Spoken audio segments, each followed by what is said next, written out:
22 साल छोटी प्रेमी के साथ पति का कत्ल, एक शांत गांव और एक तूफान की शुरुआत। जी हाँ दोस्तों, राजस्थान के एक छोटे से कस्बे में रहने वाली रघुवीर सिंह, जिसकी एज 45 साल के एक सीधी सादी सोच वाले स्कूल टीचर थे। उनकी जिंदगी का सारा सुख उनकी दो बेटियां, एक जिसका नाम सानिया 14 वर्ष की थी और दूसरी प्रीति जिसकी एज करीब 10 वर्ष की थी।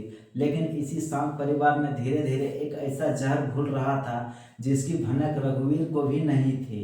घर की जिम्मेदारियों से परेशान एवं कम पढ़ी लिखी और बेहद ही खूबसूरत उसकी पत्नी, जिसका नाम रीमा था। रीमा रघुवीर की पत्नी थी। अक्सर वो अकेलापन महसूस करती थी।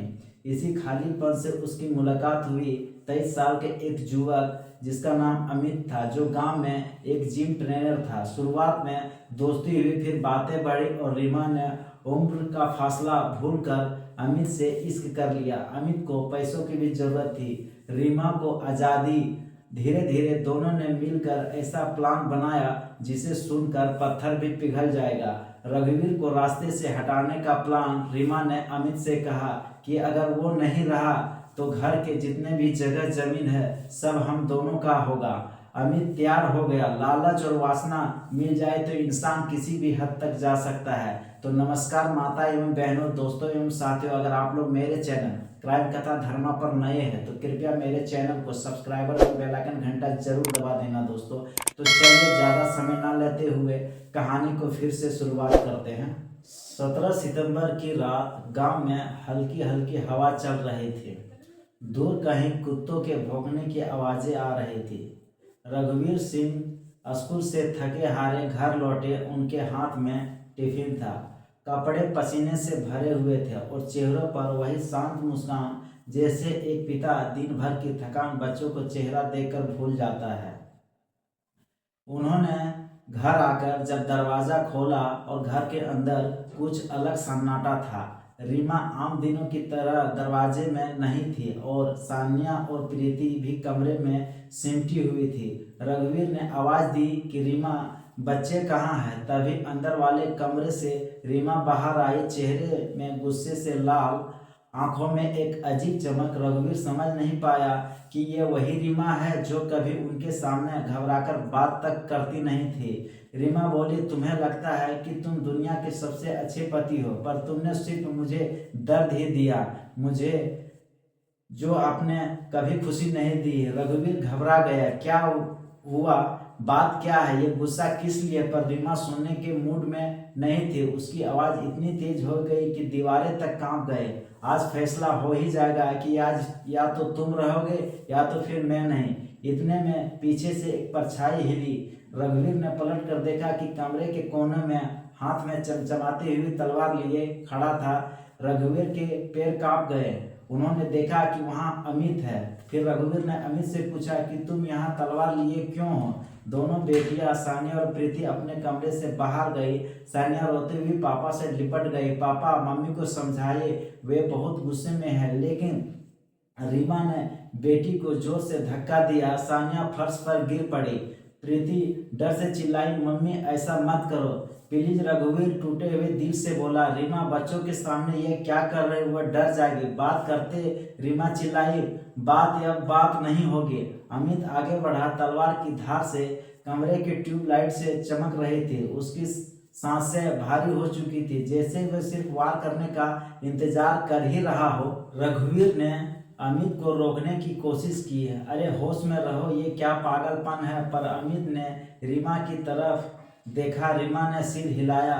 एक इशारा, एक संकेत, एक खतरनाक मंजूर, और अचानक अमित ने पूरी ताकत से तलवार उठाई।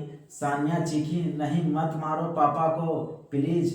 प्रीति अपनी छोटी छोटी हथेलियों से कान बंद करके रोने लगी। रघुवर पीछे हटे, लेकिन कमरा छोटा था, उनके पास कहीं जाने का जगह नहीं था।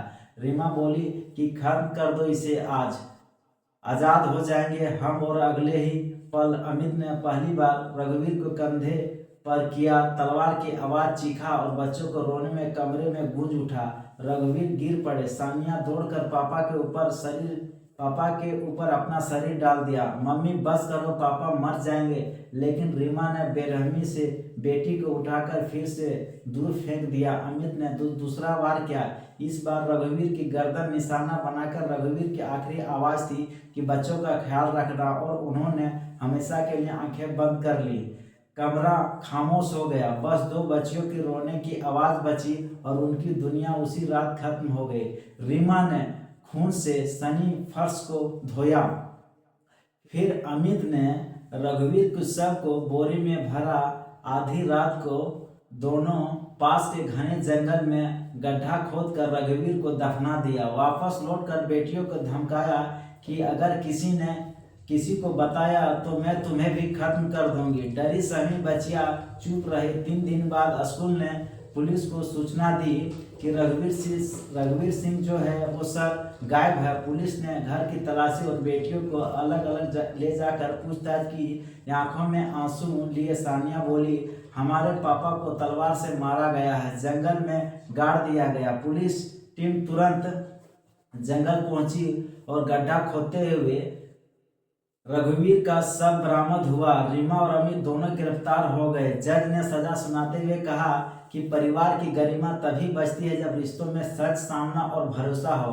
अवैध संबंध सिर्फ घर को ही नहीं, आने वाली पीढ़ियों के भविष्य भी तबाह कर देता है। सानिया और प्रीति को सरकार ने संरक्षण से लिया और उन्होंने कहा कि हमें सिर्फ इतना दर्द है कि मम्मी ने हमारे सामने पापा को मारते देखा।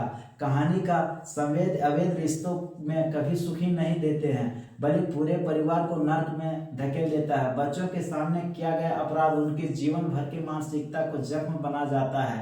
रिश्ते में समस्या हो तो बातचीत और समझदारी से हल करें, खून से नहीं। किसी भी तरह लालच इंसान को हैवान बना देता है। तो दोस्तों, यह कहानी सुनाने का उद्देश्य किसी को परेशान करना या किसी को हैरान करना नहीं है, बल्कि आप लोगों को जागरूक करना है, सचेत करना है। तो मिलते हैं एक नई कहानी के साथ, एक नई स्टोरी के लिए। तब तक के लिए जय भारत, जय हिंद। Thanks for watching.